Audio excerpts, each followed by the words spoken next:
우리는 베드로의 고백을 살펴봅니다. 베드로의 고백이 저와 여러분의 고백이 되기를 축복합니다. 첫 번째 고백 여러분 꼭 기억하셔야 됩니다. 선생님, 내가 밤이면 새도로 아무것도 못 잡았지만 그러나 말씀에 의지하여 그물을 내립니다. 여러분, 하나님의 말씀 우리 신앙의 시작입니다. 우리 신앙의 진행입니다. 마지막 하나님의 말씀이 성취되는 것을 보게 될 것입니다. 우리의 경험, 이론 모든 것 초월해서 하나님의 말씀이 영원한 진리입니다. 또한 베드로 고백합니다. 주여, 나를 떠나소서, 나는 죄인입니다. 내 자신에 대한 이 겸손한 고백, 이것이 예배의 시작이고 신앙의 시작이고, 여러분 사도 바울이 그의 서신, 그의 생애 맨 마지막에 쓴 디모데 후서를 보십시오. 나는 죄인 중에 괴수입니다. 주 예수께서 나를 구원하러 오셨습니다. 일생 동안 우리가 주님 앞에 우리의 죄인됨을 고백할 때 우리는 오히려 하나님 앞에 더 의롭고 경건하고 신실하게 서게 될 것입니다. 이것이 예배자의 모습입니다. 베드로의 두 번째 고백 기억합시다. 주는 그 그리스도시요 살아계신 그 하나님의 그 아들이십니다. 이 고백이 바로 모든 이단들, 잘못된 가르침을 우리가 넉넉히 이겨내고 마지막 시대 적그리스도, 거짓, 하여튼 선지자들 별별 일 많이 일어날 것입니다만 이 바른 신앙 고백으로 바로 서기를 축복합니다. 왜냐하면 이것이 최고의 복이기 때문에 그렇습니다. 시몬아, 네가 복이 있도다. 이를 내게 알게 하시는 하나님이시라. 하나님께서는 우리에게 예수를 주로 하나님의 아들로 고백하게 하시고 그런 사람들로 하나님의 자녀 삼으시고 그런 사람들로 교회를 세우시고 세상을 이기게 만들어 주십니다. 당신이 하나님의 아들이십니다 고백하는 자가 예수 안에서 하나님의 아들인 거예요.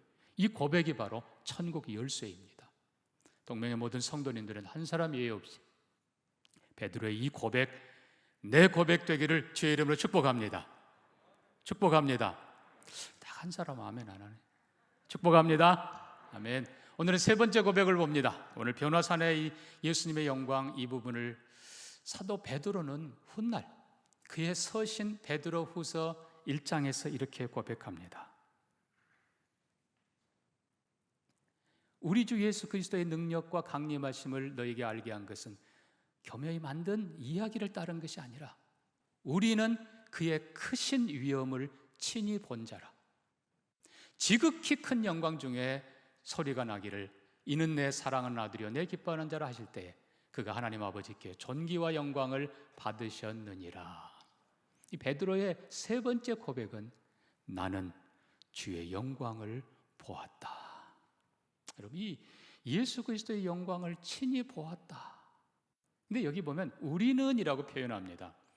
율법에는 한 사람의 증언은 무효입니다. 효과가 없어요. 두세 증인이어야 돼요. 그래서 베드로, 야고보, 요한이 함께 주님 인도한 대로 변화산에 올라가 예수님의 그 영광을 봅니다. 사랑하는 성도 여러분, 베드로에게 보여주셨던 이 영광, 우리는 직접 보면 좋겠습니다만은 성경을 통해서 함께 우리가 깨닫고 그 영광을 믿음으로 바라볼 수 있기를 바랍니다.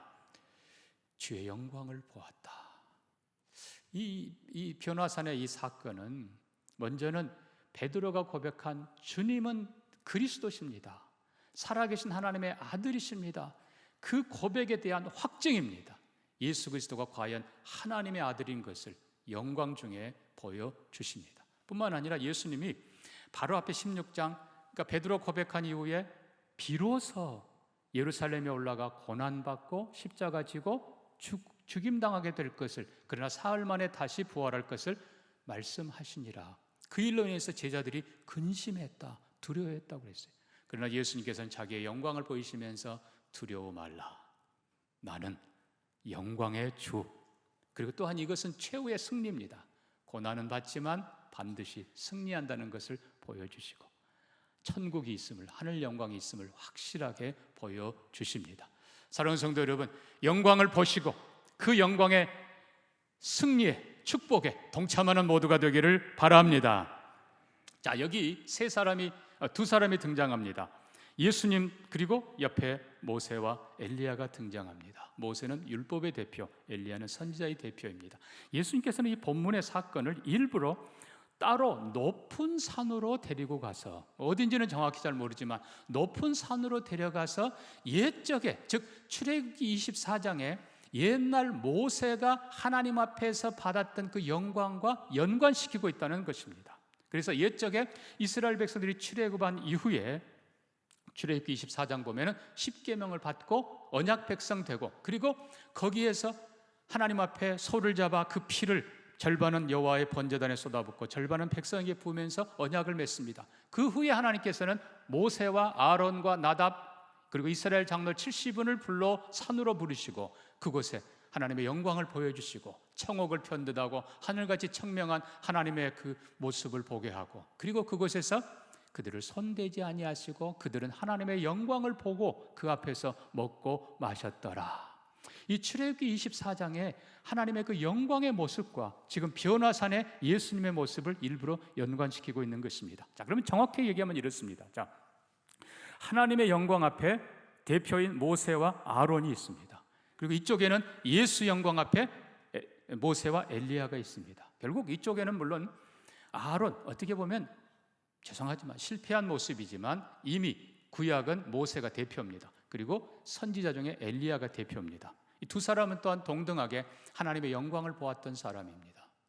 자, 결론은 뭔가 하면 하나님의 영광의 자리에 지금 예수님의 영광이 드러나고 있다는 것입니다. 결국 예수 그리스도가 하나님이시고 하나님의 아들이시고 하나님과 동등한 영광의 분이라는 걸 보여주는 것입니다. 그렇습니다. 예수 그리스도가 하나님의 그 살아계신 아들이십니다. 뿐만 아니라 자, 모세, 엘리야 둘 다 하나님의 영광을 보았던 사람. 모세는 또한 개인적으로 그 후에 산에 올라가 하나님 앞에 40일 동안 머물며 말씀 받고 기도하는 중에 하나님의 그 영광의 그 광채가 모세 얼굴에까지 이렇게 묻어났는데 몰랐어요. 나중에 내려와 보니까 사람들이 놀래요. 그래서 그걸 수건으로 가렸다라고 표현하고 있습니다. 하나님의 영광을 친히 보았던 모세.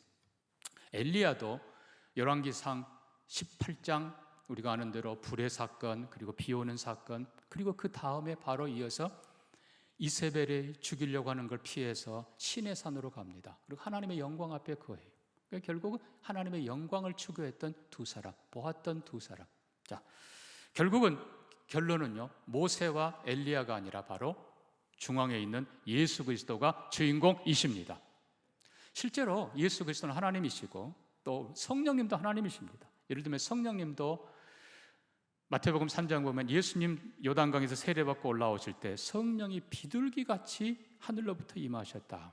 그냥 비둘기같이라고 하는 표현은 그 순박한 그 모습, 순결한 그 모습을 강조하는 것이지 형체가 비둘기처럼 그건 아니에요. 하늘에서 하나님의 영이 예수님 위에 반짝반짝 머물러 있는 그 모습이 비둘기 같았다, 그런 겁니다. 뿐만 아니라 사도행전 2장에 보면 성령이 초대교회에 임하실 때 불의 혀처럼, 그리고 급하고 강한 바람처럼, 한마디로 말하면 영광스럽게 임하는 표현인 것입니다. 그래서 성부와 성자 예수님, 성령님은 하나님이십니다. 영광의 삼위 하나님이십니다. 자, 여전히 주인공은 예수 그리스도입니다. 근데 베드로가 착각을 해요. 주님, 초막 셋을 짓겠습니다. 하나는 주를 위하여, 하나는 모세를, 하나는 엘리야를 위하여. 그러나 오히려 성경은요, 그가 알지 못하고 했다고 그랬습니다. 여러분, 모세와 엘리야는 종이에요. 급이 달라요. 예수 그리스도는 하나님의 아들이십니다. 하나님이십니다. 그러므로 그 영광 자체도 보면, 자, 오늘 2절입니다. 그들 앞에서 변형되사 그 얼굴이 해같이 빛나며 그 옷이 빛과 같이 휘어졌더라.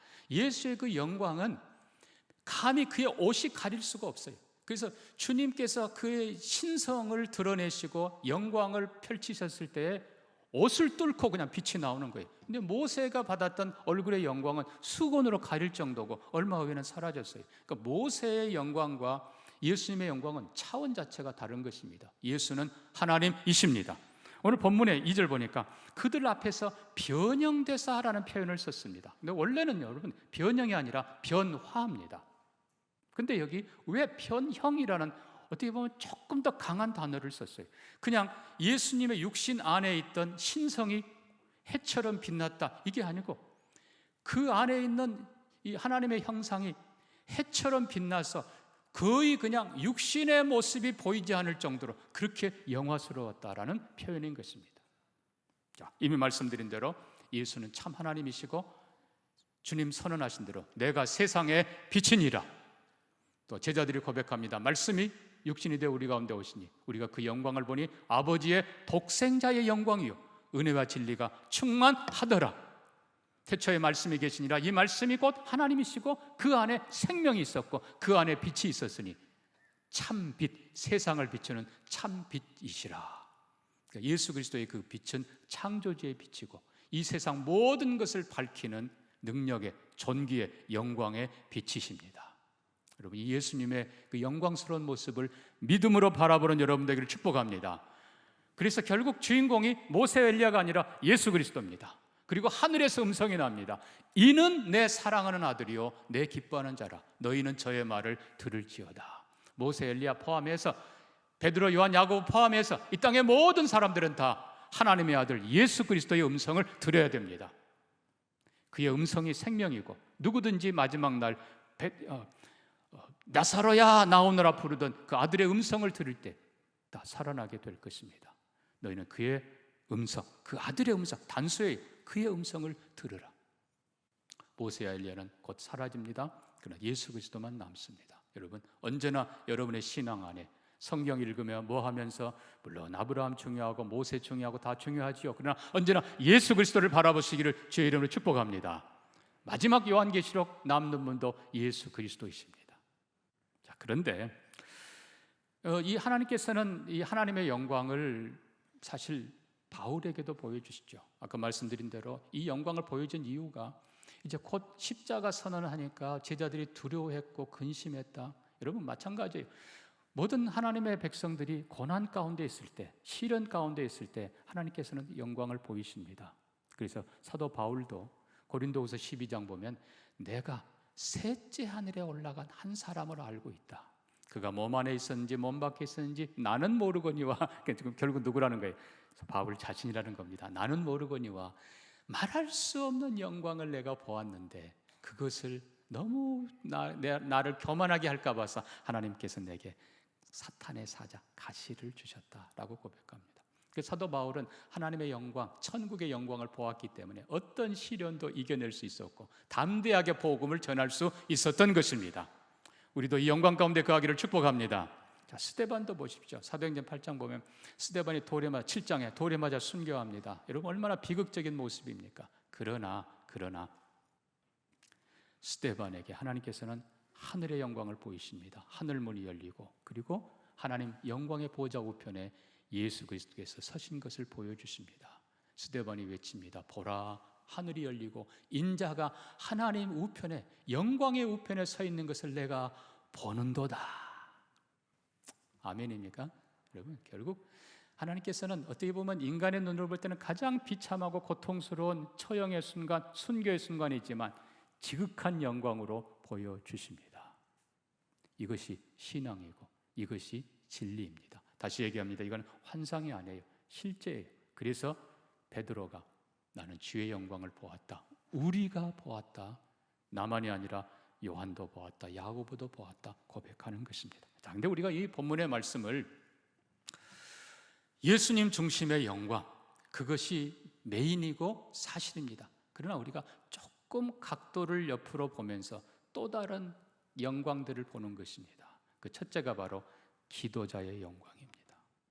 우리가 누가복음으로 가면요, 누가복음 9장 28절 이후에서 이렇게 썼습니다. 이 말씀을 하시고 8일쯤 돼요. 왜 누가는 8일이라고 했을까? 이 누가는 그 날을, 그 일이 있던 날 첫째 날부터 시작하기 때문에 8일이라고 한 겁니다. 예수께서 베드로, 요한, 야고보를 데리고 뭐 하러요? 기도하러 산으로 올라가서, 그 다음에 29절에 뭐 할 때? 기도하실 때 용모가 변화되어 그 옷이 희게 되었더라.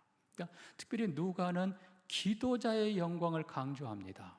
예수님이 기도하러 올라가셨고 그리고 기도할 때 그의 영광이 광채가 나면서 변화되었다.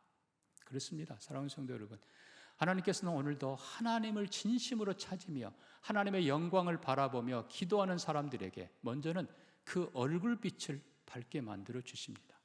자, 스데반 고통 중에서 하나님을 쳐다볼 때 성경은 표현하기를 그의 얼굴이 뭐 같았더라고요? 천사의 얼굴과 같더라. 여러분, 정말 기도하는 사람들에게는 하나님께서 이 영광을 주십니다. 여러분의 얼굴이 천사의 얼굴처럼 되기를 축복합니다. 어떨 때요? 기도할 때. 여러분, 기도는 물론 시간도 중요하고 다른 것 다 중요하지만 가장 중요한 것이 전심으로 하나님을 찾는 것입니다. 그의 얼굴을 구하는 것입니다. 하나님이 약속하십니다. 내 얼굴빛을 내게 비춰주리라. 정말 하나님을 진심으로 찾는 자들에게는 하나님께서는 그의 영광을 보여주십니다. 엘리야가 기도할 때 하나님께서는 하늘의 불로 응답해 주십니다. 기도할 때 하나님께서 축복의 비로 응답해 주십니다. 기도할 때 하나님께서 그들 가운데 나타나 주십니다. 다윗도 보세요. 아둘람 굴에서, 여러분 아둘람 굴이 어딘지 아세요? 사울 피해 도망가다가 할 수 없이 블레셋 사람 아기스 왕에게로 갑니다. 아기스는 자기한테 도피해오니까 좋다고 했습니다마는 그의 신하들이 왕이시여 조심하세요. 저놈이 바로 이스라엘 여인들이 사울이 죽인 자는 천천히요 다윗이 죽인 자는 만만이라던 바로 그 사람입니다. 조심하십시오. 다윗이 그 상황에 어쩔 수가 없어서 미친 채 침 흘리고 그렇게 하다 겨우 빠져나와서 갈 데가 없어 숨은 데가 아둘람 굴입니다. 여러분 얼마나 처량합니까? 그러나 여러분 시편 보시면요, 아둘람 굴에서 다윗이 기도하기 시작합니다. 기도할 때 그의 마음에 하나님께서 믿음을 주시고 그리고 그의 눈을 열어주시고 그에게 확신을 주십니다.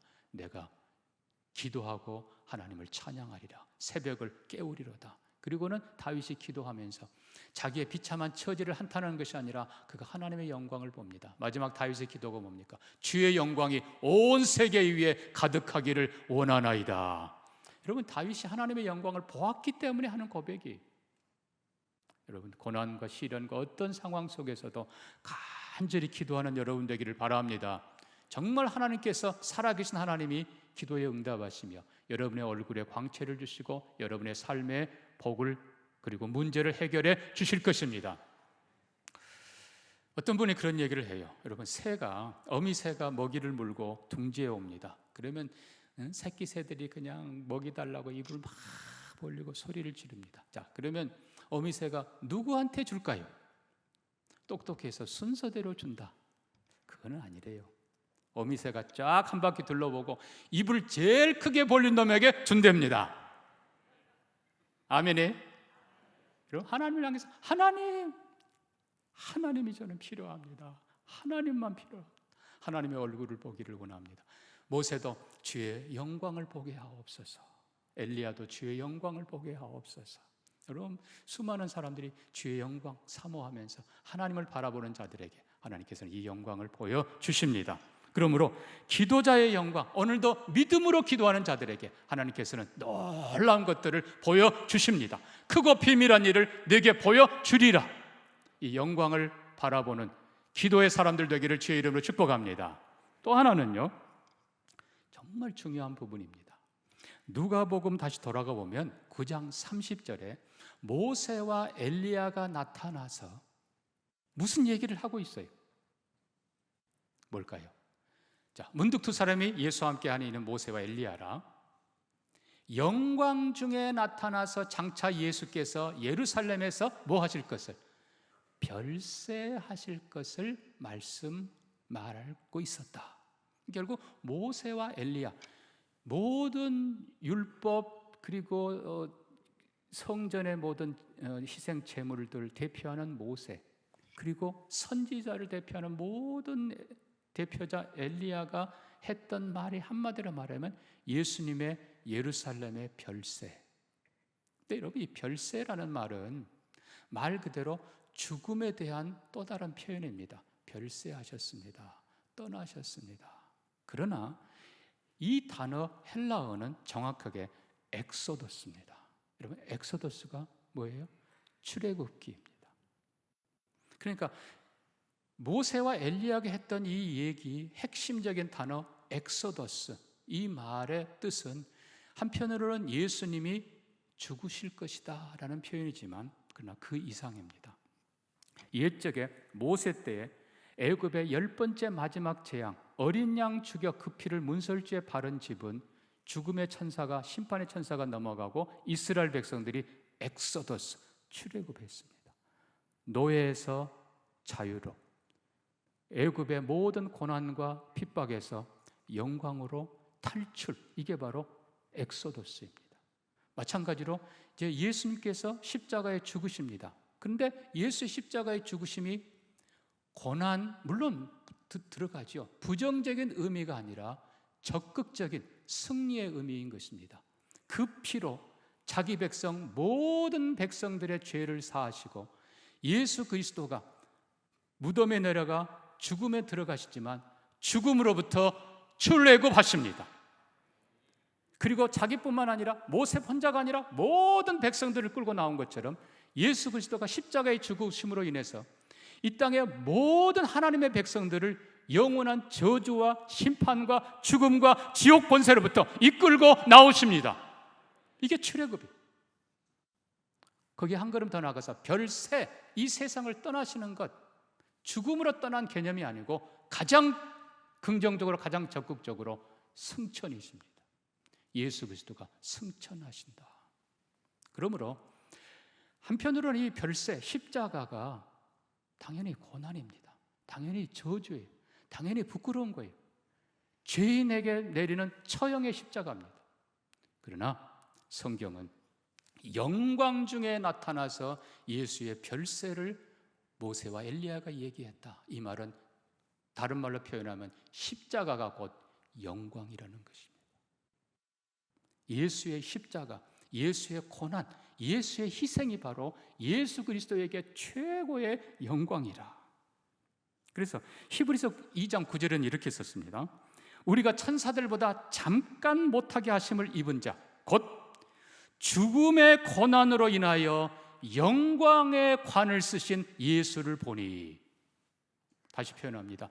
죽음의 고난, 면류관이 아니라 십자가 그리고 가시관을 쓰신 예수 그리스도, 그것이 바로 영광의 관이라고 표현하는 것입니다. 사랑하는 성도 여러분, 바로 십자가가 영광, 고난이 영광, 희생이 영광이라는 것입니다. 그래서 예수 그리스도가 십자가 지시고 그 처참한 십자가 우리를 위해 지시고 죽으시고 무덤에 내려가시고 그리고 무덤 문을 열고 사망 문을 열고 엑소더스, 출애굽하시고 그리고 이 세상을 떠나 영광에 승천하셔서 하늘나라 들어가실 때에 히브리서 1장 표현되려면 맏아들이 다시 세상으로부터 하나님의 나라에 들어올 때 모든 십자가 통해서 죄 해결하고 구원 해결하고 영광 가운데 다시 하늘나라 들어오실 때 하나님이 선언하십니다. 모든 천사는 그 앞에 경배할지어다. 그뿐입니까? 요한계시록에 5장, 7장, 9장, 11장 계속 보면요, 죽임 당하신 어린 양, 그 몸에 큰 상처를 입은 죽임 당한 어린 양께 영광과 부와 존귀와 능력이 세세토록 있을지어다. 아멘, 아멘, 아멘. 모든 천사, 구원받은 모든 백성이 죽임당한 어린 양, 고난당한 어린 양, 예수 그리스도, 그 고난의 상처, 그것이 최고의 영광임을 선포하고 있다는 사실입니다. 그렇습니다, 여러분. 십자가가 곧 영광입니다. 십자가, 십자가, 무한 영광일세. 예수 십자가가 바로 영광 그 자체입니다. 사랑하는 성도 여러분, 성도에게는 고난의 십자가가 자랑입니다. 성도에게는 예수 때문에 당한 그 희생이 바로 영광이, 주님이 한 그 눈물이 바로 영광이, 여러분의 섬김과 수고가 하늘에서 해처럼 빛날 것입니다. 그것 자체가 바로 영광이에요. 마지막으로 오늘 본문은 사역자들의 영광을 보여줍니다. 충성된 종들, 모세, 엘리야, 하나님께서 그들을 버리지 아니하시고 천국에 정말 영광스러운 모습으로 세워주십니다. 히브리서 11장도 보면 아브라함, 이삭, 야곱, 그리고 믿음의 그 많은 사람들 기록하고 바로 12장에서는 이처럼 허다한 하늘의 허다한 증인들이 우리 앞에 있으니 그러므로 너희도 앞에 있는 영광을 보며 믿음의 경주를 하라. 사랑하는 성도 여러분, 하나님께서는 충성된 종들을 결코 버리지 않으십니다. 착하고 충성된 종아, 잘했다. 주인의 즐거움, 주인의 영광에 동참할지어다. 우리가 주님 앞에 끝까지 충성할 때 주님께서는 그렇게 영광 중에 받아주십니다. 유명한 영화 The Passion of the Christ가 있습니다. 그리스도의 순환. 예수님의 마지막 한 주간을 실제로 최대한 실제로 만들어 본 영화인데 멜 깁슨이 제작한 영화입니다. 정말 어떻게 보면 피투성의 처절한 영화인데 너무너무나 감동적인 영화입니다. 여기 예수 역을 맡았던 짐 카비젤이라는 사람이 멜 깁슨에게서 예수 역을 맡아달라 하는 요청을 받습니다. 짐 카비젤. 근데 이 사람이 그 제안을 받고 가만 생각하니까 짐 카비젤, 내 이름이 짐 카비젤인데 첫 이니셜을 따니까 JC예요. 지저스 크라이스트. 재밌네.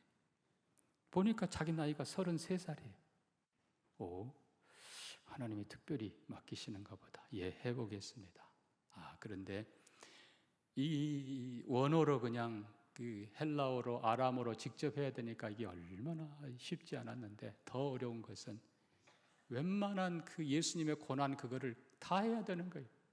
실제로 이 친구가 예수님의 십자가 지고 가는 장면을 촬영할 때는 또 어깨까지 탈골이 됐대요. 너무너무나 고통스럽고 채찍 맞는 장면에서는 앞뒤로 뭔가를 가렸는데 그냥 휘두르는 채찍에 한 바퀴 더 돌아가지고 살점이 찢어나가서 열몇 바늘을 꿰매고 거기다가 폭우 속에서 촬영할 때는 폐렴에 걸려서 그냥 죽을 지경이 되고 너무너무 힘들었는데 이 친구가 기도하면서 하나님 감사합니다. 예수님의 고난을 느낄 수 있어 감사합니다. 예수님의 그 처절한 아픔과 그 고통을 어느 정도라도 느끼면서 그가 예수님의 역할을 최선을 다해 했는데 감사하게도 많은 사람들이 그 영화를 보면서 예수님의 모습을 생생하게 볼 정도로 그렇게 감동이 되었다는 것입니다. 사랑하는 성도 여러분, 오늘도 우리는 예수 그리스도가 하나님의 영광의 아들이심을 믿습니다. 천국이 있음을 믿습니다. 기도하는 자들에게 하나님께서 은혜 주심을 믿습니다. 무엇보다도 고난이 희생 자체가 반드시 헛되지 않은 영광인 줄 믿습니다. 충성된 사역자들에게 잘했다. 내 주인의 영광에 하나님의 그 영광에 동참할지어다. 사랑하는 성도 여러분, 이 영광 바라보면서 넉넉히 어떤 시련도 이겨내시기를 바라고 이 영광의 자리에 부끄러운 구원이 아니라 영광스러운 구원을 받는 우리 성도들 되어서 천국의 영광, 예수의 영광, 하나님의 그 영광의 자리에 저와 여러분도 함께하기를 주님의 이름으로 축복합니다. 축복합니다. 말씀 기억하면서 같이 한번 기도합니다. 예수의 영광을 믿습니다.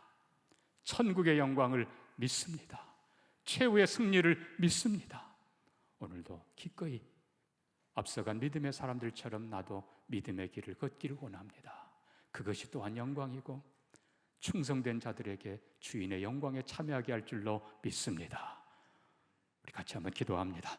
하나님 아버지, 우리에게도 믿음 주시고 은혜 주셔서 예수의 영광을 보게 하시고 천국의 영광을 보게 하시고 영원한 나라를 미리 바라볼 수 있도록 축복하여 주시옵소서.